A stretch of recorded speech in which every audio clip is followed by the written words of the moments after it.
কথা দিয়েছিলেন, কথা রাখলেন মুখ্যমন্ত্রী। ভিন রাজ্যে কর্মরত পরিযায়ী শ্রমিকরা ফিরে এলে রাজ্য সরকার সম্পূর্ণভাবে সাহায্য করবে। বাঙালি বিদ্বেষের আবহে আগেই সেই ঘোষণা করেছিলেন মুখ্যমন্ত্রী মমতা বন্দ্যোপাধ্যায়। সোমবার নবান্ন থেকে সাংবাদিক বৈঠক করে পরিযায়ী শ্রমিকদের জন্য শ্রমশ্রী প্রকল্প চালুর কথা বললেন মুখ্যমন্ত্রী মমতা বন্দ্যোপাধ্যায়। ভিন রাজ্যে কর্মরত পরিযায়ী শ্রমিকরা ফিরে এলে রাজ্য সরকার সম্পূর্ণভাবে সাহায্য করবে। বাঙালি বিদ্বেষের আবহে আগেই সেই ঘোষণা করেছিলেন মুখ্যমন্ত্রী মমতা বন্দ্যোপাধ্যায়। কথা দিয়ে কথা রাখলেন মুখ্যমন্ত্রী মমতা বন্দ্যোপাধ্যায়। সোমবার নবান্ন থেকে সাংবাদিক বৈঠক করে পরিযায়ী শ্রমিকদের জন্য শ্রমশ্রী প্রকল্প চালু করার কথা বললেন মুখ্যমন্ত্রী। সম্প্রতি বিভিন্ন রাজ্যে বাংলার পরিযায়ী শ্রমিকদের উপর অত্যাচারের ধারাবাহিক অভিযোগ উঠেছে। তার প্রতিবাদে একাধিক কর্মসূচি গ্রহণ করেছে রাজ্যের শাসক দল তৃণমূল কংগ্রেস। কয়েক সপ্তাহ আগে অত্যাচারিত পরিযায়ী শ্রমিকদের সুরক্ষার স্বার্থে মুখ্যমন্ত্রী নিজে ঘোষণা করেছিলেন তারা ফিরে এলে রাজ্য সরকার পুনর্বাসনের সমস্ত ব্যবস্থা করবে। তাদের জন্য পৃথক প্রকল্পের কথাও বলেছিলেন তিনি। আর সোমবার নবান্নে মন্ত্রিসভার বৈঠকের পর সাংবাদিক বৈঠকে মুখ্যমন্ত্রী সেই প্রকল্পেরই খুঁটিনাটি জানালেন। শ্রমশ্রী নামে নতুন প্রকল্প ও পোর্টাল চালু করার কথা বললেন। ভিন রাজ্যের কাজ ছেড়ে বাংলায় ফিরলে তারা এই পোর্টালে নাম নথিভুক্ত করলে সমস্ত সরকারি সুবিধা পাবেন।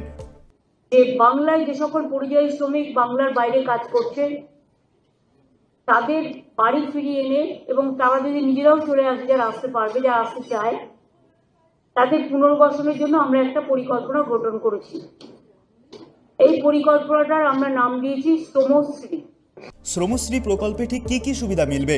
1 বছরের জন্য প্রতি মাসে 5,000 টাকা করে আর্থিক সাহায্য। যতদিন না কাজ পাওয়া যায় ততদিনে এই সহায়তা মিলবে। স্বাস্থ্যসাথী প্রকল্পের অধীনে চিকিৎসার সুবিধা মিলবে। খাদ্যসাথী প্রকল্পের মাধ্যমে রেশনের সুবিধা মিলবে। উৎকর্ষ বাংলা প্রকল্পের মাধ্যমে প্রশিক্ষণ ও দক্ষতার উন্নয়নের সুযোগ মিলবে। সোমবার নবান্নে সাংবাদিক বৈঠকে মুখ্যমন্ত্রী জানালেন, ভিন রাজ্যে কর্মরত যেসব বাঙালি শ্রমিক ফিরে এসেছেন বা ফিরতে চাইছেন তারা এই প্রকল্পের সুবিধা পাবেন। 1 বছর কাজের ব্যবস্থা না হওয়া পর্যন্ত প্রতি মাসে শ্রমিক পরিবারের জন্য 5,000 টাকা করে দেবে রাজ্য সরকার। সেই সঙ্গে স্বাস্থ্যসাথী, খাদ্যসাথী প্রকল্পের সুবিধা এবং উৎকর্ষ বাংলা প্রকল্পের মাধ্যমে প্রশিক্ষণ দেওয়া হবে তাদের।